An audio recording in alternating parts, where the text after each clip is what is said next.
Vous avez peut-être lu, peut-être pas les bonnes feuilles, mais en tout cas l'essentiel de l'interview de M. Sarkozy au Figaro Magazine à l'occasion de la sortie du nouveau tome de ses mémoires dans quelques jours, donc chez Fayard. Qu'est-ce que vous retenez de cette interview au Figaro Magazine?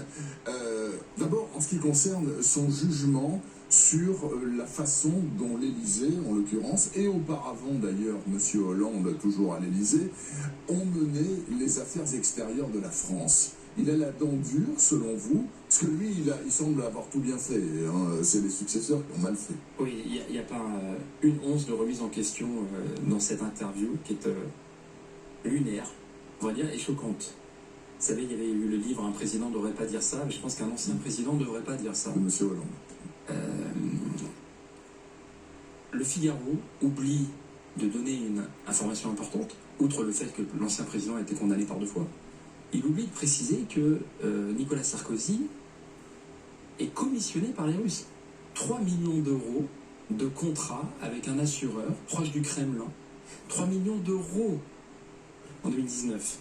Et que une fois qu'il a fait une conférence à la gloire de Poutine, il reçoit encore 300 000 euros par des virements douteux. Mais ça, c'était avant le début de la guerre. Ah mais de qui on parle? Est-ce qu'on parle de l'ancien président de la République ou de l'influenceur commissionné par les Russes? C'est très important. 3 millions d'euros, c'est difficile de se représenter c'est la somme que ça vaut, mais c'est beaucoup plus que ce qu'il a touché comme président de la République pendant 5 ans. Vous voyez, c'est le discours du Kremlin. C'est un peu comme Marine Le Pen. C'est le discours du Kremlin. Et moi, je dis que les personnes qui relayent aveuglement ou consciencieusement le discours russe ne défendent pas les intérêts du pays. C'est pas vrai. Aujourd'hui, notre intérêt, c'est la victoire de l'Ukraine.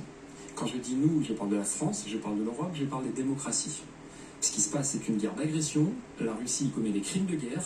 Et pouvoir dire que Poutine est un chic type, qu'il a une vision après avoir massacré à Grozny, à Alep, après avoir floué la communauté internationale en Géorgie et au Donbass et en Crimée évidemment, pouvoir dire ça, je trouve que c'est une faute terrible de la part de Nicolas Sarkozy, et on le comprend mieux quand on sait ce qu'aurait dû dire le Figaro, qu'il est en fait acheté par les Russes.